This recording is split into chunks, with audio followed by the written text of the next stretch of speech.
Você nunca aprendeu a estudar. Você nada diferente. Houve problemas onde eu gravo continuamente os vídeos, mas, enfim, o que importa é conteúdo aplicado, é conteúdo passado. Você tem costume de grifar, de ler, fazer resumos, e isso está totalmente errado. Você percebe que quando você passa 30, 40, uma hora lendo, 20 minutos depois você não sabe o que você leu. Quer seja para faculdade, concurso público, provas de ensino médio, quer seja qualquer coisa. O que eu vou passar aqui para vocês é realmente o suco, o suprassumo de todo o conhecimento da qual eu já estudei, já assisti, já li. Tudo que eu vou passar aqui para vocês, vou dividir em 3 partes. Vocês vão consumir isso, vão aplicar e vocês depois vão ver aqui nos comentários dizer o que mudou da vida de vocês. Primeiro ponto. A primeira até que eu vou apresentar para vocês foi dita por Robert Bjork, da Faculdade de Los Angeles, Califórnia. Ele fala sobre a prática intercalada, ou seja, rotacionar matérias. Em vez de você estudar 10 horas, 5 horas de uma matéria só, é interessante você rotacionar isso. É interessante você intercalar as matérias. São 5 horas de estudo que você tem naquele dia, então o que é que você vai fazer? Eu vou estudar aqui direito constitucional, tributário, penal, processual, penal. Em vez de você estudar 5 horas de um direito, porque você não estuda 1 hora de cada direito, você irá melhorar a tua percepção, você vai melhorar o reconhecimento e acúmulo de conhecimento dessas matérias, porque você não irá cansar os teus receptores sensíveis de conhecimento em seu hipocampo para justamente te preparar para o momento da prova, porque na prova você não vai só estudar uma matéria, você não vai ficar contido só em uma matéria, você vai estar lá lutando contra mais de uma matéria. Por exemplo, nas áreas fiscais vocês fazem 25 matérias. Qualquer concurso vocês vão permear 5, 6 matérias, 7 matérias. Então, por que não fazer isso em seus estudos também?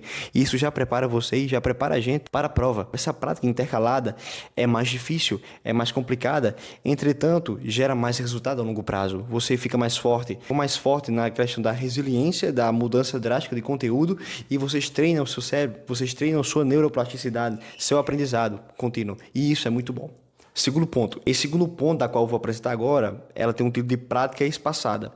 A sigla chamada LTP, que é potenciação de longa duração. O que é que significa isso? Novamente, em vez de você pegar 5 horas e estudar totalmente uma matéria, também é viável você pegar essas 5 horas e dividir em 1 hora em cada dia. Por exemplo, você investir 5 horas de segunda-feira porque você não estuda 1 hora na segunda, na terça, na quarta, na quinta e na sexta-feira. Porque a prática espaçada fará com que você, quando for no próximo dia, você tente lembrar-se do que você estudou no início. Então você vai fazer uma micro-revisão. E assim, sucessivamente para o terceiro, quarto e quinto dia. Você irá tentar lembrar, no quarto dia você tentará lembrar o que você estudou no primeiro, no segundo e no terceiro dia. Certo? E juntando a prática intercalada com a repetição espaçada, você irá fazer uma grande junção de poderes. Vocês vão pegar 3 matérias e quando for passar dos dias, vocês vão tentando revisar o que vocês viram nos dias anteriores, tentando reativar a memória de vocês e com a prática intercalada, fazendo o intervalo de matérias, isso vai deixar vocês extremamente preparados e avançados em qualquer tipo de estudo que vocês fizerem. Novamente repito, ensino médio, faculdade, vestibulares, concursos públicos. Eu vou passar para vocês agora um gráfico de Ebbinghaus, da qual ela mostra a repetição espaçada, como funciona no decorrer dos dias. O gráfico que vocês estão vendo aí é chamada curva de esquecimento versus a repetição espaçada. No dia 0, vocês conseguem perceber que sem revisão, o esquecimento natural está no auge, junto com a repetição espaçada. Com o decorrer dos dias, do 1, 2, 3 e 4, vocês percebem que a cada declínio, já no dia 1, já tem uma perca de 50% do que vocês estudam, de uma forma mais passiva. Por exemplo, estou lendo, grifando, revisando. Vocês leem e no dia 2 você já perde 50% do conhecimento das quais você está adquirindo. Isso para um concurseiro, para quem vai apresentar um trabalho importante, como por exemplo um TCC, alguma coisa assim, isso é muito prejudicial. muito prejudicial. Vocês conseguem perceber que com a repetição espaçada, esse nível permanece em 100%. E com o passar dos dias, até o dia 7, vocês percebem também que com a repetição espaçada, os níveis ficam acima de 75%. Então é muito difícil vocês terem um declínio tão grande. É muito difícil com a repetição espaçada. E isso vocês têm que revisar um pouco todos os dias. A curva do esquecimento é natural, é algo biológico. E no 7º dia está na metade dos 25%, que dá por volta de 12,5% de lembrança, de memória. Dá 12,5% de dados memorais que vocês possuem, do conhecimento dos estudos que vocês estão fazendo. E a repetição espaçada coloca esses níveis para cima. No gráfico mostra aqui uma repetição de quase 90%, 87% é quase 90%. Então vocês percebem que com a repetição espaçada e a prática intercalada, apresentada novamente pelo ETP, potenciação de longa duração, e a prática intercalada apresentada por Robert Bjork, da Universidade de Los Angeles, Califórnia, isso é um produto absurdo que vocês fazem com o estudo de vocês. E falando sobre o primeiro ponto agora, o ponto-chave, uma das coisas que eu mais utilizo é o chamado Active Recall, que foi estudado por 2 cientistas cognitivos chamados Henry e Jeffrey. São 2 cientistas cognitivos que estudaram essa questão do Active Recall. O que é que significa isso? É tentar ativamente resgatar da memória o que foi estudado. Por exemplo, você tem uma pergunta, você tem uma dúvida. Rapaz, quanto é que vale o número de pi? Isso já é uma prática de Active Recall. Você viu 2 semanas atrás o número de pi e você agora está tentando puxar da memória. Você está tentando puxar da memória quanto vale pi. Essa atividade de puxar da memória, o nome a grosso modo é esse, puxar da memória, faz com que você tente buscar em tua memória esses dados. E se você colocar isso em seus estudos, juntamente com a repetição espaçada e as práticas intercaladas, vocês vão ficar monstruosos na questão de lembrar. Vocês vão dificilmente, depois de 2 meses, esquecer o que vocês estudaram no primeiro dia. Porque mesmo que vocês esqueçam, vocês vão voltar para a questão. Rapaz, eu esqueci disso, vou voltar. Esqueci de novo, vou voltar. Essa questão de esquecer e voltar. E quando vocês forem perguntados disso, vocês se esforçarem para lembrar do dado, isso é monstruoso. Não existe nenhuma estratégia melhor do que essas que eu apresentei para vocês. E para quem está até aqui, eu vou dar mais uma dica. A dica é fenomenal. É uma dica surpresa, mas eu acredito que todos conheçam.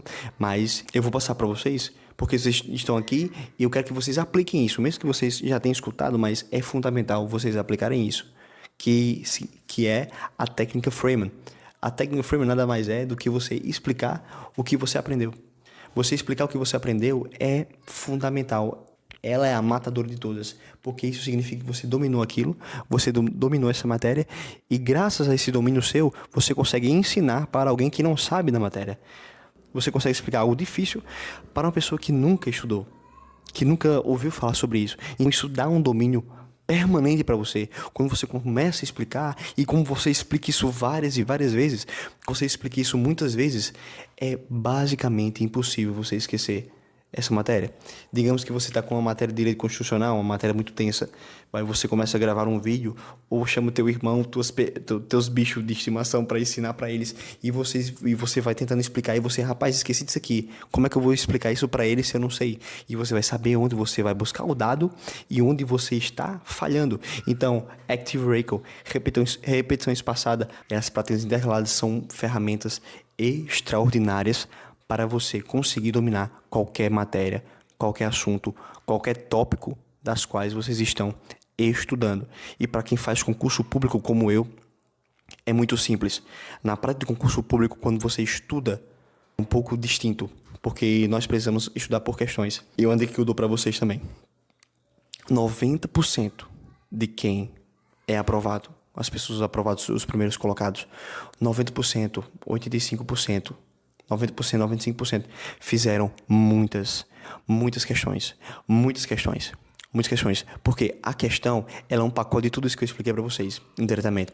Quando você estuda uma questão, você precisa resolver a questão. Como é que você resolve a questão? Você precisa lembrar de que matéria a questão está cobrando e vocês precisam realmente botar para fora, resolver no papel o que é pedido, o que foi cobrado. Rapaz, Que tópico é esse? Rapaz, que tópico é esse de direito constitucional que eu não estou lembrando, que está cobrando aqui nesse artigo 5º? Você vai ver o artigo. Você vai analisar o artigo. E você, essa questão não está me cobrando isso. Essa questão está me dizendo isso. Então você vai puxar ativamente do seu cérebro e você vai acertar a questão, você vai errar a questão. E outra coisa, quanto mais você errar a questão, mais você vai ficar cabeludo de não querer errar ela mais. Você pode errar umas 20 vezes essa mesma questão. Tu acredita? Tu acha mesmo que na 50ª vez que você errar, você vai esquecer a questão? Você vai estar com tanto ódio da questão que você vai lembrar de qual salteado do início ao fim das alternativas. Você vai entender a etimologia da questão, você vai entender ela entre as linhas. Isso serve também para você pegar questões similares. Então essa é a magia de aprender por questões. Você vai errar e você vai voltar e você vai voltar à matéria. Veja só, teve uma questão de matemática financeira que eu errei, que eu anotei essa questão. Perdi tempo anotando a questão. Fui revisar, não lembrava que eu tinha anotado essa questão. Refiz a questão, mais uma vez aprendi. E quando eu fui fazer pela terceira vez, eu acertei a questão. E olha só o que aconteceu. Eu só fiz a questão. Eu não fui consultar. Eu nem sabia que eu tinha escrevido. Foi quando eu fui ver uns escritos meus antigamente. Rapaz, olha, aquela questão que eu errei, eu tinha escrevido aqui. Eu nem lembrava que eu tinha escrevido a questão. Então, para você ver, quando você entra no domínio das questões, quando você entende que o jogo do concurso público é fazer muitas questões e não perder tempo com PDFs ou videoaulas, você vai pra frente, meu amigo. Tem que acordar, tem que perceber que esse é o jogo. Johnson, mas agora, eu não sei a matéria, o que é que eu vou fazer? O que eu quero explicar para vocês precisam estudar o mínimo possível por meio de videoaulas ou PDFs. Vocês têm que eu preciso passar por isso, então vocês vão ter que passar para aprender a matéria. Aprendendo a matéria, não se apegue a professores engraçados de videoaulas. Não se apegue. É muito bom assistir videoaulas, você sente que está avançando, mas o que vai fazer você avançar é saber a quantidade de questões que você vai acertar no dia da prova. Não é o professor legalzinho que faz você achar graça quando o dia tá ruim, que vai fazer você passar, não. É a quantidade de questões que você vai acertar mais que os outros. O que é que você vai fazer no dia da prova, meu amigo? O que é que você vai fazer no dia da prova? Você vai resolver porcaria de questão. Então aprenda a fazer questão. Analise sua banca, quem é a sua banca. Faça questões da sua banca. Quando você zerar as questões da sua banca, faça as questões de tu que te sobrar, pô. Faça questão. Vá na IA, peça pra fazer questão. Tem que fazer questão, meu amigo. Vocês têm que fazer questão. Não há outra chance, não há outro meio. Claro, o primeiro colocado da PRF, acho que foi 2023, só passou assistindo videoaula, o primeiro colocado. Mas esse cara é fora da curva, mano. Esse cara é fora da curva. Você que é como eu, que tem que ralar pra acertar questões. Tem que ralar, tem que estudar muito, tem que investir horas em teoria para aprender uma única questão. Por exemplo, eu fui fazer uma questão de matemática financeira, juros simples, do cargo Cefaz Piauí, né? Eu acho que é técnico do Tesouro Estadual. Uma questão de juros simples, mas deu dois montantes, 75% do montante e 25% o restante, que é 25%, e depois pediu em 10 meses e tal. Ou seja, eu passei 1 hora e 20 minutos estudando a teoria, porque assim, essa questão em específico, a gente não precisaria usar os cálculos de montante, a gente poderia fazer por outra lógica muito mais rápido. O que a gente precisa fazer em concurso? A gente tem que ganhar tempo. Essa questão que eu percebi, ela ia diferenciar as pessoas que iam gastar na papirada fazendo cálculo e demoraria, para quem é mediano, demoraria quase 10 minutos para fazer cálculo ou mais, mas quem conhece a lógica do qual eu estava estudando, na lógica, como é que eu vou aprender a lógica, resolvi isso em 3 minutos, porque são contas mais simples. Então é isso. Quando você pega esse feeling de questões, você está à frente de 90% das pessoas. As pessoas querem ler, as pessoas querem grifar, as pessoas querem ficar achando graça em videoaula. Meu amigo, você tem que fazer questão. Faça questão. Johnson, certo, entendi como estudar agora, mas o que é que eu vou fazer na minha vida? Eu não quero estudar para concurso, eu descobri o que eu quero para minha vida. Assiste esse vídeo aqui que eu dou uma dica para vocês. Eu dou uma dica de quais são os passos que vocês precisam seguir para achar um propósito na vida de vocês, e vocês irão descobrir auto se conhecendo. Deixe seu like, deixe seu comentário, olhe os produtos que estão aqui na descrição, e se a gente precisa, a gente tem que fazer. Se preciso, faço. Valeu.